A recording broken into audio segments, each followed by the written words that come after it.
Over the past decade, vintage clothing has become very big in today's fashion world.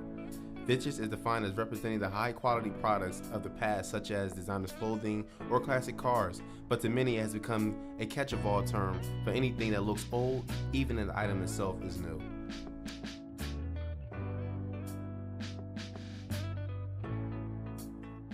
About a year and a half ago, I kind of was presented with an opportunity to sell vintage, and I don't even think I thought about it. I just jumped into it. The name of my business is called Do Vintage, which means your vintage. Vintage fashion, brought to you by Do Vintage. The Latino Heritage Committee put together a fashion show, a vintage fashion show, showcasing all the decades from the 1920s all the way to the 1990s. Sophia, the stylist and coordinator of Do Vintage. She is a Paterson alumni, and she works in the field of nursing. But that's not all she loves. Her passion is fashion, vintage fashion. So when I asked her how long she's been doing this line of work, this is what she had to say. How long have I been doing this? I've been a vintage hunter and shopper practically all my life for myself. And I guess the last year and a half, as I stated earlier, I was presented with an opportunity to share my passion with others and help them find their style in vintage.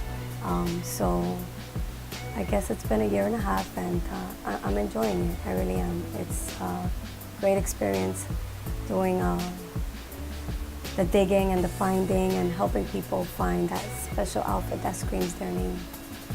I've always thought I was born in the wrong era, and I think that's what made me fall in love with vintage.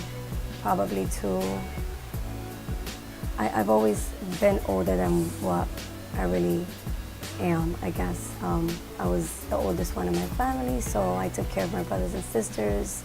My mom was a single parent, so when she worked her 2 jobs, I took care of the kids. So I've always been more mature and older for my age. I'm not sure I ever thought about vintage or that was my style. I just knew that I gravitated towards older pieces.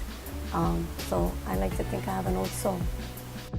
See, most of us, when we watch these fashion shows or we attend these events, we never know the hard work that's done behind the scenes.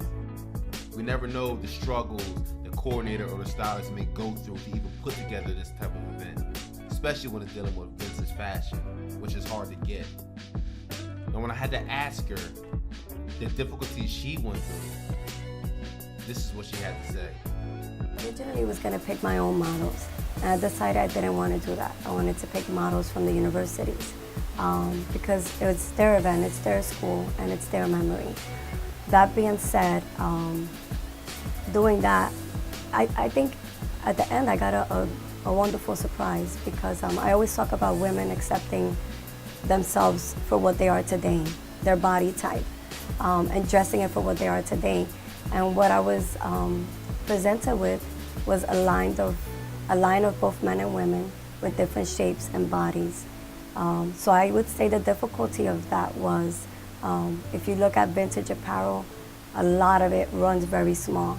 So my challenge was dressing what we are today, what women are, what men and women are, our different bodies, our different shapes, dressing it so it could look fierce today.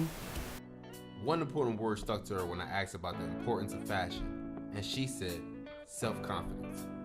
Well, that pretty much sums it up, because the message she was trying to send was, no matter how big or how small you are, always have pride in yourself. Have self-confidence in whatever you're wearing.